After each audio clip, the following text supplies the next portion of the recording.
Pernah nggak sih kamu dikasih sebuah janji yang kedengerannya tuh, wah, terlalu bagus untuk jadi kenyataan, mustahil banget gitu. Hari ini kita bakal balik lagi ke sebuah siang yang super terik di bawah pohon Tarbantin Mamre. Di sanalah sebuah janji ilahi berhadapan langsung dengan keraguan manusia yang paling dalam. Yuk kita bedah ceritanya bareng-bareng. Jadi, ini nih pertanyaan besarnya, yang mungkin juga nyambung banget sama kita semua. Gimana jadinya kalau harapan yang luar biasa itu malah nabrak kenyataan pahit hidup kita? Nah, inilah inti dari konflik yang bakal kita telusuri sama-sama. Oke, coba bayangin deh. Debu, panas, terik banget siangnya. Abraham yang usianya udah sepuh lagi nyari teduh di pintu kemahnya. Tiba-tiba, di tengah padang gurun yang sepi, 3 sosok asing nongol di hadapannya. Coba perhatiin deh reaksinya. Ini bukan sekedar sapaan halo biasa loh. Abraham, seorang kepala suku yang kaya raya dan berkuasa, dia berlari, sesuatu yang gak lazim buat orang seumuran dia yang terpandang, terus langsung sujud sampai ke tanah. Ini gestur penghormatan yang, wah, luar biasa.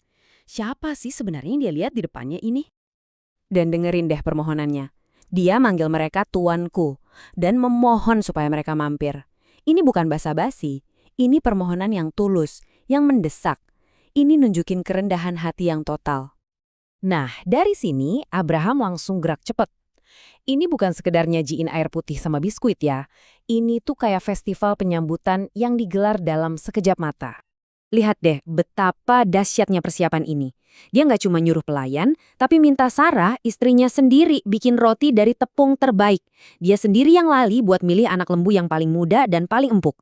Dan puncaknya, pas mereka makan, Abraham nggak ikut duduk loh. Dia malah berdiri di samping mereka ngelayanin. Tuan rumah jadi pelayan. Luar biasa. Nah, ini pertanyaan yang penting banget. Di budaya Timur Tengah kuno, keramahan tuh bisa jadi penentu hidup atau mati buat musafir. Tapi, apa yang Abraham lakuin ini jauh melampaui kewajiban budaya. Dia ngasih yang terbaik dari yang terbaik, dengan segera dan dengan rendah hati. Ini nunjukin karakter seseorang yang siap menerima hal-hal besar. Oke, setelah perjamuan selesai, suasananya jadi beda. Obrolan ringan sekarang beralih ke inti kunjungan mereka. Salah satu tamu itu nanya, "Di mana Sarah, istrimu?" Dan disinilah bom itu dijatuhkan. Salah satu dari mereka yang sekarang kita tahu adalah Tuhan sendiri, ngasih janji yang mustahil. Tahun depan, Sarah bakal punya anak. Teksnya bahkan secara spesifik nyebutin kalau Sarah ada di dalam kemah, lagi nguping semua ini. Coba deh kita lihat kontrasnya yang bener-bener jomplang. Di satu sisi, ada janji ilahi. Di sisi lain, ada kenyataan biologis yang dingin dan gak bisa dibantah. Mereka bukan cuma tua, secara fisik, Sarah itu udah gak mungkin lagi mengandung. Janji ini bukan lagi sulit, tapi secara manusiawi, kemungkinannya udah 0%. Sekarang, ayo kita pindah ke dalam kemah, ke dalam hati dan pikirannya Sarah.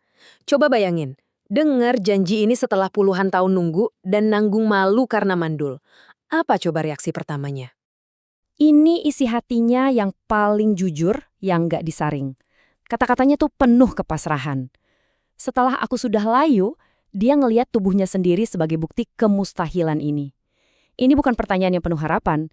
Ini tuh kayak tawa getir dari kenyataan pahit yang dia hadapi setiap hari. Dia ketawa di dalam hatinya. Nah, ini poin yang menarik banget. Bisa jadi ini tawa sinis, kayak, iya deh percaya.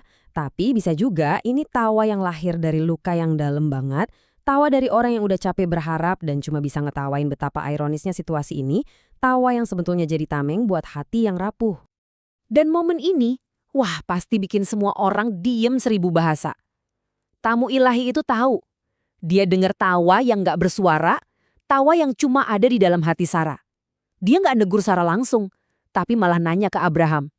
Seolah-olah pikiran Sarah dibuka, biar semua orang bisa lihat.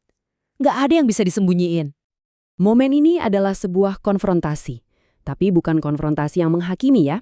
Ini lebih ke konfrontasi yang menantang. Menantang batas pemahaman manusia tentang apa sih yang disebut mungkin. Sarah dari dalam kemah langsung menyangkal. Ya pastilah dia takut. Pikiran dan keraguan pribadinya barusan dibongkar abis-abisan. Reaksi alaminya ya menyangkal buat melindungi diri. Jawaban Tuhan tuh singkat, langsung, dan nancep banget. Tidak, memang engkau tertawa. Ini bukan sebuah tuduhan, tapi penegasan fakta. Kayak cara buat bilang, aku melihatmu, aku tahu keraguanmu, dan itu nggak apa-apa. Tapi ayo kita hadapi kebenarannya. Kata-kata ini menembus semua lapisan ketakutan dan penyangkalan Sarah. Dan inilah puncaknya. Pertanyaan yang terus bergema sampai ribuan tahun kemudian.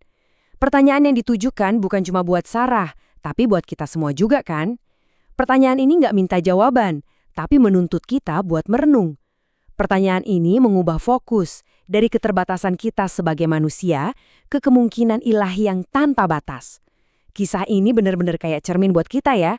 Tawa ragu Sarah itu pada akhirnya berubah jadi tawa sukacita waktu Ishak yang namanya sendiri berarti dia tertawa benar-benar lahir. Ini maksa kita buat nanya ke diri sendiri, di bagian mana dalam hidup kita sering ketawa dalam hati pada janji-janji yang kita anggap mustahil.